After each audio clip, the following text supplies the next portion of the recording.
everyone, it's Apex, and today I will be showing you an overview of all of the main professions within Wrath of the Lich King, as well as the main perks that each profession offers. By the end of this video, you should know, depending on your own criteria, whether it's making gold, having the best possible stats, or maybe just having something cool. So let's get into it. Engineering, the one profession that feels like it has as many things jammed into it as possible. You can make guns, you can make ammo for those guns, you can make Jeeves, a little robot that you can spawn in the middle of nowhere, such as a raid, to sell things, to repair your armor, even buy things from. You can even make your own faction-specific motorcycle, such as the Mechaneer's Chopper or the Mechano Hog. You can spawn a mailbox out of the ground. You can also make trinkets and goggles that are useful when you first hit level 80. You can also run extremely fast for about 5 seconds using the Boot Enchantment Nitro Boost. This will give you some crit chance as well and allow you to chase anyone down or run away from anybody. Or maybe you just really want to get to that mage portal or mailbox. You can also make a Northrend teleporter, which will allow you to teleport to different sections of Northrend instantly. And probably the most powerful unique engineering perk is that you can get a special glove enchant. Get either Rocket Gloves, which is off the global, and you can use it while silence hits for about 1 to 2,000 in PvP, very nice. Or you can get a 340 haste boost for 12 seconds that's undispellable on a 1-minute cooldown. Both extremely powerful options, useful for pretty much all casters, even some healers and some melee. In addition to your normal belt buckle enchant, you can also add a Cobalt Frag Bomb that has endless uses. It's on a 6-minute cooldown and it'll do about 1,000 damage with a 3-second incapacitate. Very good in PvP, and even if you're in PvE, I'm sure it's just added damage. Now we have Blacksmithing, which mainly consists of taking the raw materials gained from your miners and turning them into plate armor and weapons. Now the weapons are nowhere near as powerful as the ones from BC. You can't just upgrade them throughout the expansion and get the infamous Stun Herald or a Blood Moon or a Lionheart Executioner. So that's not as strong. But you can get Socket Gloves and Bracers, which is your unique blacksmithing enchant. These add extra sockets to your gloves and bracers with no downside, and gives you a lot of flexibility because you can put any gems in them, even Jewelcrafting gems, such as the 34 Resil Mystic one, or 34 Armor Pen, or the 39 Spell Power one. And then you can also make decent money off the patterns, because sometimes someone won't have it, and then you'll have it early enough where you can make them and make a nice profit. So blacksmithing is a very good profession to have. I would definitely say it's one of the top 3 for PvP. Now we have Inscription, the brand new profession to Wrath of the Lich King. This one mainly allows you to make offhands and, most importantly, glyphs. Everyone will need glyphs now. That is a way to improve some of your character's abilities. You have 3 majors and 3 minors. You can sell them on the auction house for a nice little profit. You can also get your unique shoulder enchant, which only the Inscriptionist gets, which is either an attack power crit one, a dodge defense one, a spell power MP5, or a spell power crit.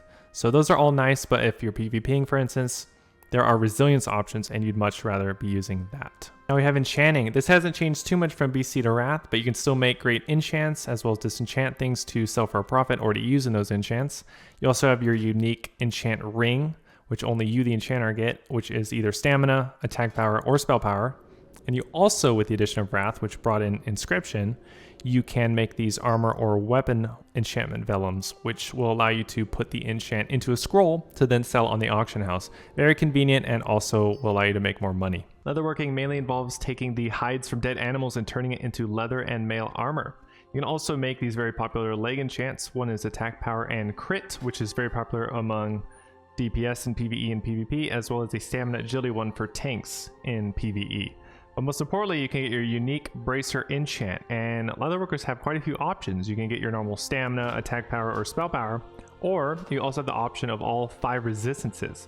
So let's say you are a paladin or somebody who has a high resistance already. So let's say you're paladin running shadow resist aura, plus you get the shadow resist bracers, and all of a sudden you have like a 200 shadow resist, which will make it so priests won't be able to land their fears on you, locks, psychic horrors, silences, pretty much their damaging abilities. So that's very powerful. It's very niche though, in that it only works in those specific situations. And then you also have to have multiple sets of bracers or constantly re-enchant your own bracers to be able to take advantage of that. So that's the downside with it. However, it does give you the flexibility that not many of the other ones give, in that if you know exactly what you're against and you're playing somebody with a lot of resistance anyway, then you can get a very high resist, which could be very powerful in duels or in like 2v2 arenas. Now we have tailoring. This one has a very nice passive called Northrend Cloth Scavenging, which will give you more cloth passively just from mobs in Northrend, as well as you can do leg enchants, which is a spirit spell power enchant and also a stamina spell power enchant. You also get a unique bonus with the cape enchant, and this one's much nicer than most of the other options as it'll be 3 different procs. One will give you mana, one will give you a big spell power bonus for 15 seconds, and one will give you a huge attack power bonus for 15 seconds. So you have a short boss encounter or you're PvPing, dueling, whatever. This has a much higher perk than some of the other options. And then you can also make cloth armor through the various cloths and gems and other regans. Now we have Jewelcrafting. This one allows you to craft some rings or necklaces, maybe some trinkets from BC, but mainly it allows you to craft gems, and these gems can be sold for a nice profit. Either you get the gems from the honor vendor, or maybe you are an alchemist and you transmute them, so you can make a nice profit there. But you get 3 special Jewelcrafting gems that only you get to use. You can have 3 of them in your gear, and they actually end up giving you a higher raw stat advantage than almost all the other professions. So Blacksmithing, that one gives you a unique 2 gem socket. So let's say you're doing armor pin gems, you can put 2 extra 20 armor pin gems in.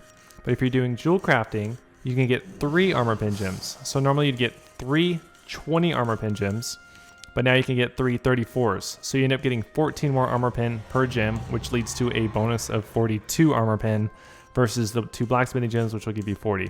A very small, negligible amount, but nonetheless a higher amount, which will be more optimal. You also can do a daily quest in Dalaran to go and get a dragon's eye, which you can then sell for a small profit for a short amount of time. So you just do one daily, and maybe you can sell the gem for like 100 gold or craft it into your own dragon's eye for your gear. So that can save some money versus buying a normal gem, which costs, 200 gold or something, and then go do a quick little quest and get the special JC gem instead. Now for the 3 gathering professions, starting with the most morbid one, skinning.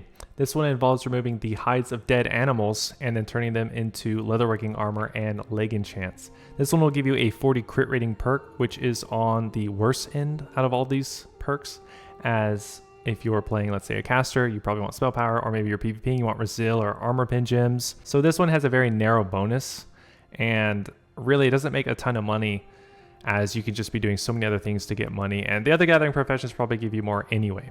So then you have mining. This one gives you a toughness perk, which will give you 60 stamina. So this one can be taken by a tank, but if you're PvPing, you want Resil or something else. And if you're in PvE doing DPS or healing, you don't want stamina bonus. So this in a way has an extremely niche bonus. So if you care about that, this will be one of the worst choices for your perk. But you'll be flying around gathering ore to use for blacksmithing, and it can also be used in engineering, which a lot of people will be running both professions as they're both very strong in PvE and PvP. And then we have Herbalism, which has the most unique ability probably out of most of these professions. It is an on-use 3-minute cooldown hot. I believe it ticks every second for about 6 seconds for like 3,000 to 4,000 healing. So that's quite strong. And then you can pick flowers. So as you fly around the world, you will see a flower and you can pick it.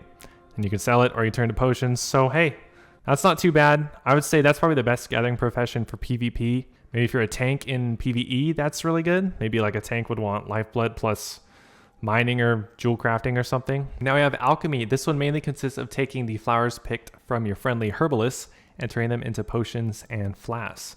You can also get an endless mana potion or healing potion, so you can permanently use them. You can also get trinkets, which make a decent 80 trinket right when you hit that. That gives you 40% more healing on healing and mana potions, but it's not too good outside of just solo play or just hitting 80. And then most importantly, you get Flask of the North. This will be an unending flask, which will give you either attack power, spell power, or strength, depending on your highest stat. Transmute Cardinal Ruby. This one can turn a regular blue gem into an epic gem, and most importantly, it can turn it into 2, 3, 4, 5 with just one transmute. So let's say you log in once a day, maybe you don't have much time, or you want to make a significant investment. You could get all your guys' alchemy, log in, do a transmute, and then maybe transmute an extra 10 gems. I mean, that's possible. You can gain tons of gold. You could log in one time and maybe you spend 500 gold and then you make 5,000. I mean, you could get real lucky like that with this profession. Not likely, but you will be making a guaranteed profit almost every time on a transmute. And whenever you get procs, you're just getting free a couple hundred gold each time. Then you can also get Northrend Alchemy research. Every 2 days, you can learn a random Northrend recipe. So what are the best professions for you? In PvP, if you're just going for the highest stat weight possible, then Jewelcrafting is purely better than Blacksmithing, as you can get a slightly higher stat weight going with the 3 gems over just getting the 2 additional ones in your gloves and bracers. Then to pair it, if you want more stats, then you go with Blacksmithing as the secondary, or you go with Engineering, which offers a ton of things, and most specifically the Rocket Gloves or the 340 Haste Gloves in arenas. The Belt Buckle is not usable in arenas. The Rocket Boots are not usable in arenas either. You can use the Parachute, so that's decent for hunters, but overall, it's really the glove enchant that you're getting with Engineering for PvP. And then the other ones that could be decent is Tailoring. You can get the mana enchant for healers. That can really come in handy. No other profession offers that sort of advantage. And then you can get more bursts for your spellcasters and melee with the attack power, spell power enchant. And lastly, you could possibly use the Herbalism enchant, Lifeblood. That will give you an undispellable hot for 6 seconds, which can heal for about 4,000-ish without mortal strike. So that's pretty strong. Outside of those 5 professions, I would say the rest are pretty much worse unless it has the stat that you're trying to get. So for PvP, the best options would be Jewelcrafting for sure, paired with either Blacksmithing or Engineering, depending on whether you want the higher passive stat weights with Blacksmithing or you want the on-use that Engineering gives you.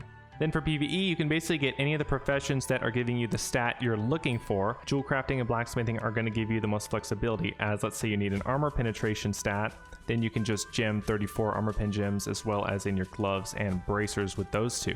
But if you need a lot more damage or maybe some mana regen, then Tailoring can be great with the cape enchant. And maybe you're playing a tank, then you can go with the stamina from mining, as you might be stacking stamina gems anyway. So with all of that, if this video was helpful to you guys, please throw the video a like and subscribe, and I'll see you in my next video.